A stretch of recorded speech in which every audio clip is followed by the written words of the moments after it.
Hello everybody, tis TheRumpledOne. Yeah, paying attention. Now, some of y'all might say, well, you weren't paying attention. Your battery ran out, cut you off in the middle.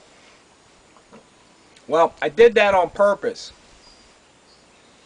I knew the battery was low, but I did it to make a point. You see, paying attention to those details, and if you don't take action, then you see what happens.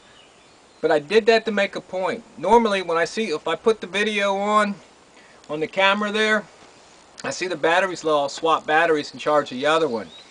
But since today's topic's paying attention, that's why I did that. So, point is that you need to pay attention. Just like I said earlier, your parents taught you this. I would bet $1. I'd bet $10. I'd bet $100 your parents told you to pay attention when you were growing up. Now, we're looking off that way. Thought I'd give you another little different view off the back deck here. And you see, the thing about paying attention is it goes back to the other thing that you can say I'm ranting about or harping on or just repeating myself. It's choices. You can choose to pay attention, you can choose to take action, or you can choose not to. It's up to you. But paying attention is something that's really important. But most people just don't do it. And they just don't, for some strange reason, they just don't take the time to focus, to concentrate, to be present, to be in the moment, to be aware. It's real, it's simple. It becomes a habit when you do it. Now, as a prepper, you have to pay attention. You have to be aware. You want to know about your surroundings. You want to know what's going on. You want to avoid problems if you possibly can. And most problems and accidents can be avoided if you pay attention.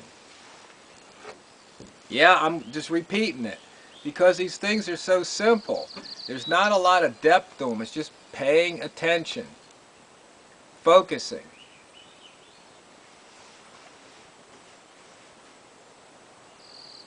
It's lunchtime. I don't hear the chainsaws. That's another thing, paying attention to your surroundings. Sounds that don't belong there. Or not hearing a sound that does belong. That usually indicates something's going on. And that could be important in a survival situation. You know, the other thing about this survival is that if you really pay attention, you can see that most of the stuff they're trying to sell you, you don't really need.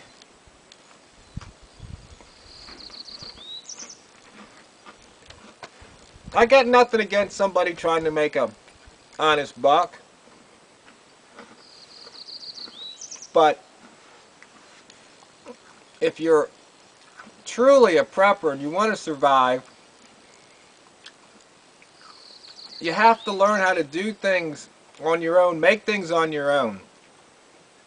The internet is a great resource. Back when I started out in the 80s, there wasn't any internet. I had to buy the books, read the books, go to the library. Research was tough. Nowadays, Google it and you've got all the information. You got more information than you could ever use in a few seconds. So why are people buying things? Why are they spending money? Convenience? If you're a prepper, you can't be lazy. I don't think there's such thing as a lazy prepper. It's kind of an oxymoron. Because to be a prepper is to prepare. That means you're actively doing something. You're preparing.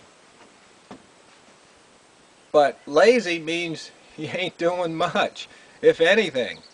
So I just don't see how you can be a lazy prepper. Maybe somebody out there calls themselves lazy prepper. I'd like to hear from them, because maybe they could teach me something. And that's another thing. I do appreciate everybody watching and listening, and I enjoy the comments. And since I'm not on the internet, don't have that 24/7 access, it might take me a while to upload these videos and make some replies. But every now and then somebody goes, oh, I got to disagree with you on that. That's perfectly okay. This stuff's my opinion. Take it with a grain of salt. Use what you can, chuck the rest. So, and sometimes when people point out why they disagree with me, I sometimes learn something. So feel free to disagree. I mean, so far most people have been civilized and respectful. That's all I ask. You know, that's all we really need in the world is people being civilized and respectful. But that's a whole nother video. I think lunchtime's about over, so I got to get back to the chores around the ranch. And you know what comes next, right? If you've watched my videos, if you fail to prepare today, then you're preparing to fail tomorrow. Somebody said they wanted to know if I got 10 points if I knew where that quote came from. Well, my quote is I guess you could say a paraphrasing of something that Benjamin Franklin wrote, that if you fail to prepare, you're preparing to fail.